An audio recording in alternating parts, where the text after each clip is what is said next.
বিশেষজ্ঞদের মতে দেশে ডায়াবেটিস আক্রান্ত 50% মানুষ টের পান না যে তারা এই রোগে আক্রান্ত হয়েছেন। অন্য কোনো রোগের পরীক্ষা নিরীক্ষা করাতে গিয়ে তাদের রোগটি ধরা পড়ে। বাংলাদেশ ডায়াবেটিক সমিতির সভাপতি অধ্যাপক এ.কে আজাদ খান বলেন, ডায়াবেটিস আছে এমন রোগীদের অন্তত 50% জানেন না যে তারা ডায়াবেটিসে আক্রান্ত। এ কারণে ডায়াবেটিস সম্পর্কে সবার সচেতনতা বৃদ্ধি খুব জরুরি। বিশেষজ্ঞরা বলছেন, দীর্ঘদিন ডায়াবেটিস শনাক্ত না করা গেলে বা চিকিৎসা করা না গেলে কিডনি, লিভার, চোখ ক্ষতিগ্রস্ত হয়।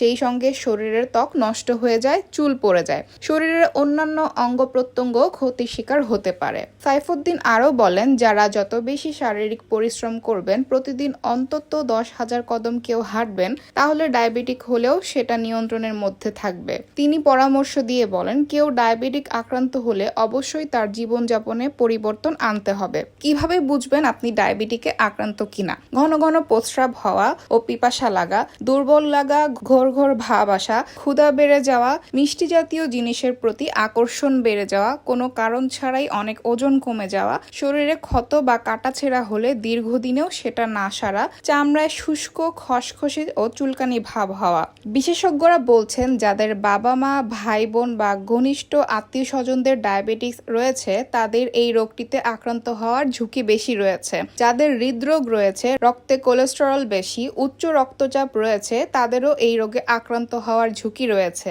এছাড়া যারা নিয়মিত হাঁটাচলা বা শারীরিক পরিশ্রম করেন না, অলস বা অনিয়ন্ত্রিত জীবনযাপন করেন, তাদের এই রোগে আক্রান্ত হওয়ার ঝুঁকি বেশি। এছাড়া নারীদের গর্ভাবস্থায় ডায়াবেটিস রোগ হতে পারে। এখন অনেক ফার্মেসিতে স্বল্প মূল্যে দ্রুত ডায়াবেটিস পরীক্ষা করা যায়। সেখানে ডায়াবেটিস শনাক্ত হলে অবশ্যই একজন বিশেষজ্ঞ চিকিৎসকের পরামর্শ নিতে হবে। কম বয়সী শিশু কিশোর যাদের ঘনিষ্ঠ স্বজনদের ডায়াবেটিসের ইতিহাস রয়েছে, তাদেরকেও বছরে অন্তত একবার করে পরীক্ষা করাতে হবে।